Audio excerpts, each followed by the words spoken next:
نن چې محترمو زمونږه کوم وظیفه ده د سورة الضحی وظیفه ده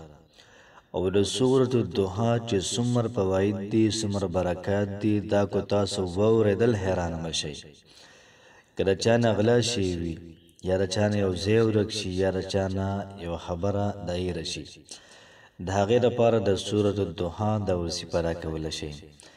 که چېرته جګړه شوې وي ناچاقي وي د رور او خور منځ کې ښځو خاوند منځ کې دغرنګې د پلار او بچو منځ کې د هغې دپاره ډېره زیاته بهترینه وظیفه ده دغرنګې د محبت دپاره ډېره زیاته پاورفل وظیفه ده د رشتې دپاره محترمو ډېره زیاته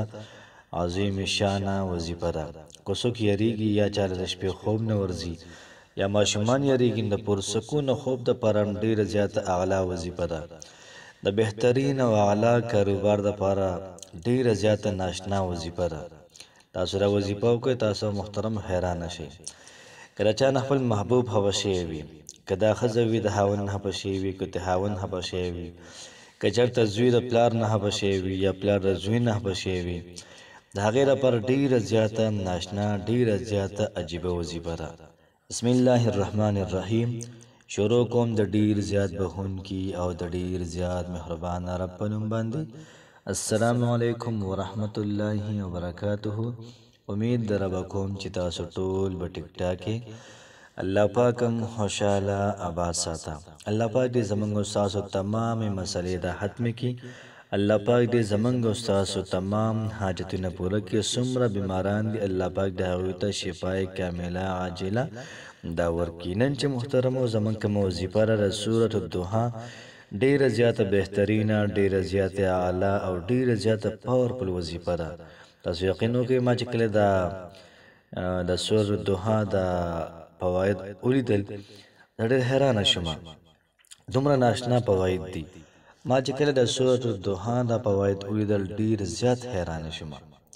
محترمو که څوک داسې وي چې د هغوی نه غلا شوی وي او دی وایي چې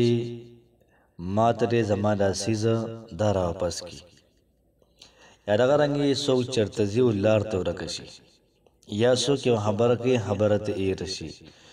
نو د سورة الضحی دا وظیفه دې وکړي انشاءالله العزیز الله پاک به ورته دغه غلا راواپس کړي الله پاک به دغه ځای ورته راپیدا کړي الله پاک به د انسان ته دا خبره دا وریاده کړي که د چا نه څه ورک شوي وي نو هغې لپاره دا ویلی شي سورة الضحی تاسو 140 پیرې ووایئ او د هغې نه بعد بیا 2 پیرې دا ووایئ اصبحت فی امان الله و امسیت فی جوار الله انشاءالله العزیز څیز دا به راپیدا کېږي که چېرته ناچاقي وي یو بل سره نه لګي جګړه کړې وي د رور او خور منځ کې نو که دوی دواړه دا وظیفه نه کوي نو درېمګړی دې راپاسو دا وظیفه دې وکړي انشاءالله العزیز الله پاک به د دوی په منځ کې روغ راولي د ښځې د خاوند د محبت دپاره یا مطلب د هغوی ورانه وي د هغې دپاره درېمګړی دې راپاسي او دا وظیفه دې وکړي ماسوتن د مانځه نه بعد د محترمو 21 پیرې سورة الضحی ووایئ بغیر د درود شریف نه دا دې پکې نه وایي خو چې کله سار شو او دا سار لمونځ وکړو بیا به 2 پیرې درود شریف ووایي او دغه رنګې 2 پیرې به سورة الضحی ووایي 11 سورت محترمو د عملو کې داسې مثالي محبت د پیدا شي چې دوی به حیرانه شي د ښځې د خاوند منځ کې دغه رنګ د پلار او د زوی منځ کې دغه رنګ د خور او د ورور منځ کې انشاءالله العزیز پوره جهان ورته حیرانه وي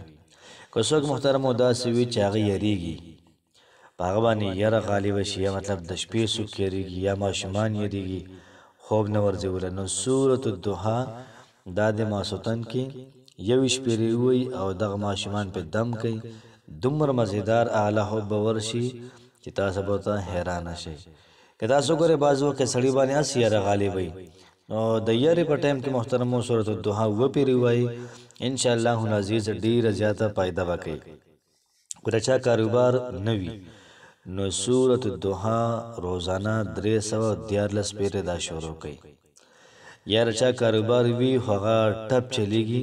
نو 314 پیرې سورة الضحی دا شروع کوي خو روزانه 3 مسکینانو ته خوراک ورکوئ دغه رنګې داسې هم کولی شي چې ستاسو علاقه کې هلکه مالداره دي مسکینان پکې نشته دا پیسې بل ځای ته ورولېږه هلته کې هغوی ته ووایه چې یاره روزانه 3 مسکینانه هغوی له د دې پیسو نه خوراک دا ورکوه نو دا وظیفه محترمو 21 پیرې 21 ورځې به دا جاري وساتي 313 پیرې روزانه او 21 ورځو پورې به جاري وساتي داسې مثالي کاروبار به الله پاک ورکړي چې دا انسان به د ګوته په خوله محترمه دا پاتې شي نو د سورة الضحی ډېر زیات فواید د محترمو دومره فواید دي چې انسان شمارلی نه شي که چېرته د چا نه محبوب دا خفه شوی وي هغه ته مرور شوی یا د مطلب د پلار کتري ښځه یا دغه رنګې سړی د ښځې نه خفه شو یا زوی د پلار نه خفه شو یا پلار د زوی نه خفه شو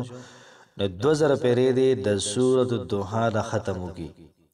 د 21 ورځو پورې په خپل هم کولی شي یوازې هم کولی شي دغه رنګې ډېر نور هلکه راجمع کړي په شریک هم دا وظیفه کولی شي نو انشاءالله العزیز 21 ورځې به تېرې نه وي الله پاک به دوی منځ کې محترمه محبت دا پیدا کړي داسې مثالي محبت د ښځه او خاوند به حیرانه شي مخکې دومره محبت نه اوس څنګه محبت دی سورة الضحی د الله پاک نبی کریم علیه الصلاة والسلام سره د وفا او د محبت صورت دی کافرانو دا وی چې الله پاک نبی کریم علیه الصلاة والسلام پر هدیه دا چل دی واغه چل دی نو الله پاک نبی کریم علیه السلام ته وایي چې ما ودعک ربک ما قلا ته ما نه پرې نه زه تنها پشه ما نه ته ما پرې ولسوف یعطیک ربک فترضی ولسوف ډېر زر د یعطیک تا ته به درکړي رب ستا په تر دعا ته به راضي شي نو یو قسم نه چې څوک دا وظیفه کوي نو الله پاک به دومره څه د انسان ته ورکړي چې دا انسان به د به راضي شي نو ډېره زیاته بهترین او ډېره زیاته اعلی وظیفه ده کوشش کول پکار ده چې دا وظیفه هر څوک وکړي او دغه رنګې هر چا سره شیر کو ځکه چې څومره خلک داسې دي چې دا مسلې هغوی ته پاتې دي او دا مسلې د هغوی حل کېږي نه نو که موږ دا وظیفه راوالو هغوی سره ورشیر کړو نو هغوی ته به ډېره زیاته فایده دا بوشي الله پاک هم خوشحاله آباد ساته السلام علیکم ورحمت الله وبرکاته